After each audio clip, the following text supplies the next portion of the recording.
समय निकाल कर आने के लिए मैं व्यक्तिगत तौर पर और जनसुराज परिवार की ओर से आपका धन्यवाद कर रहा हूं। जैसा कि अध्यक्ष महोदय बता रहे थे और आप देख रहे हैं, हालांकि अभी पूर्णिया में जनसुराज की पदयात्रा नहीं हुई है, लेकिन 2 अक्टूबर को दल बनने के बाद से धीरे धीरे ही सही, लेकिन इस जनसुराज का जो विचार है, जो परिकल्पना है, उसका एक संगठनात्मक स्वरूप सीमांचल के उन जिलों में भी शुरू हो गया है जहां पर अभी पदयात्रा नहीं हुई है, लेकिन दल की परिकल्पना से प्रभावित लोग दल से जुड़कर अपना राजनीतिक कार्यक्रम शुरू कर चुके हैं। उसी के तहत जैसे आप देख रहे हैं, कुछ साथियों से आपका परिचय हो रहा है। आने वाले कुछ समय में, आने वाले 1 महीने में आप देखेंगे कि सीमांचल के जो 4 महत्वपूर्ण जिले हैं, किशनगंज, अररिया, पूर्णिया और कटिहार, इन चारों जिलों की जो राजनीतिक गतिविधि है जनसुराज के नजरिए से, वो पूर्णिया के इसी कैंपस से उदय जी जो बड़े भाई हैं, उनके मार्गदर्शन में और उनका जो अनुभव है इस क्षेत्र का, उनके मार्गदर्शन में इस चीज को आगे बढ़ाया जाएगा। और हम लोग की कोशिश होगी कि जितना कुछ हो सके, जो हम लोग आकर यहाँ, चूंकि पटना से बहुत दूर होता है तो इतना समय हम लोग अभी तक नहीं दे पाए हैं, लेकिन आने वाले कुछ महीनों में आप मुझे भी यहाँ ज्यादा देखेंगे और हम लोग की कोशिश होगी कि सीमांचल के हर एक सीट पर,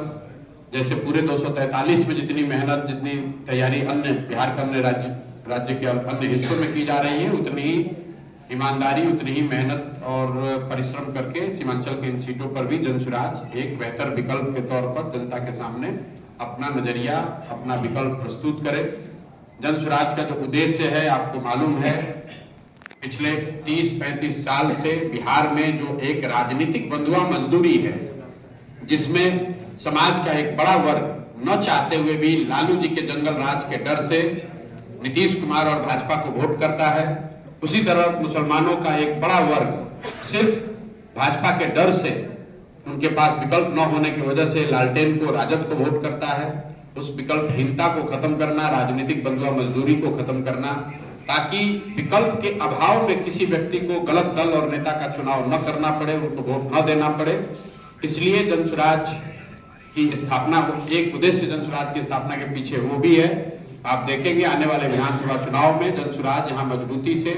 सशक्त उम्मीदवार, सशक्त और ईमानदार उम्मीदवारों के साथ चुनाव लड़ेगा और हम लोगों की कोशिश होगी कि जनता सही विकल्प का, एक ईमानदार और बेहतर विकल्प का चुनाव करे और बिहार में विकल्पहीनता के अभाव में लालू, नीतीश और भाजपा का ये जो त्रिकोण चला आ रहा है, इसको रोका जा सके। बिहार में भी शिक्षा और पलायन पर बात हो, बिहार में भी विकास की बात हो, बिहार भी देश के कुछ अन्य राज्यों की तरफ विकास के पथ पर वापस जाए। इसी परिकल्पना को लेकर हम लोगों ने प्रयास शुरू किया है। मैं अंतिम एक बात इतना ही कहूंगा कि आने वाले समय में चाहे लड़ाई कितनी भी बड़ी हो,